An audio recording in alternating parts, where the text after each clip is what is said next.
It's a smart horror film, and I don't think there are a lot of those made these days. And it doesn't insult your intelligence, and you really need to think. And I mean that's what I was going for. Is I think it's really easy to kind of shock people and have a cat jump at a character on screen or something like that. But to really get you to think and be disturbed and create images that are lasting and haunt you after the film, I think that's much harder to do, and that's what we're going for with this movie. I play Casey Belden. She's this young girl she's an only child. That's all that she has known her whole life.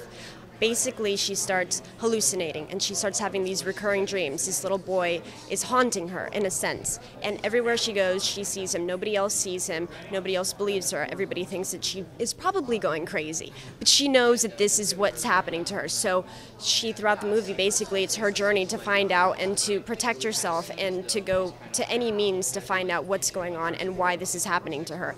I go to Gary Oldman, who plays a rabbi who I seek for help, and he performs an exorcism on me, and I can't really say much more. I play Mark, and I am dating Odette Eustman's character Casey, and excuse me. And throughout the whole movie, I'm 100% committed to helping and trying my best to save her from the spirit that's trying to eventually take over her life. And my character is very kind of the nurturing best friend that she can come to for anything, who is completely optimistic about the spiritual realm and the things that take place. And I think she's kind of blown away to find out that not only is her optimism right, but it's like a lot more than she could have ever anticipated. And initially, I'm watching Odette's character go through everything until I start to be attacked by the spirit as well.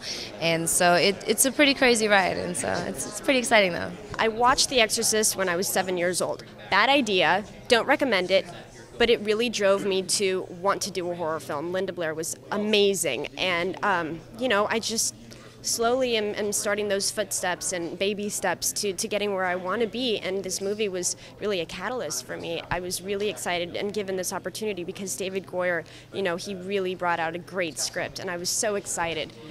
So excited, yeah. Initially, it was strictly the people who were involved. I mean, once I found out that David Goyer was a part of it and wrote and directed it, I've been such a huge fan of everything that he's done. And then once I heard about once I heard about Gary Oldman, you can't really pass up that opportunity, And then apart from that, I have played a lot of bad guys, and this was just a great opportunity to play someone different, and a good guy, for the most part, a good guy. My last couple of scenes were probably the most physically intense because there's a lot of falling down the stairs a little bit and, crawling around on your knees and convulsing and wearing contacts that hurt really badly and, being, I think it was a lot more physically demanding for Odette and for Cam, but I definitely walked away with my bruises and bumps. You know what? I didn't realize that it was going to be so physically demanding, but it really was. I would go home and I would have bruises everywhere. Partly because I like to dive into my character and just really go for it and really throw myself against a wall, and it's fun for me. As an actress, I mean, when do you really ever get to do that? Pretend like you're possessed, throw yourself against a wall, run, do, whatever you have to do. It was really, really exciting for me.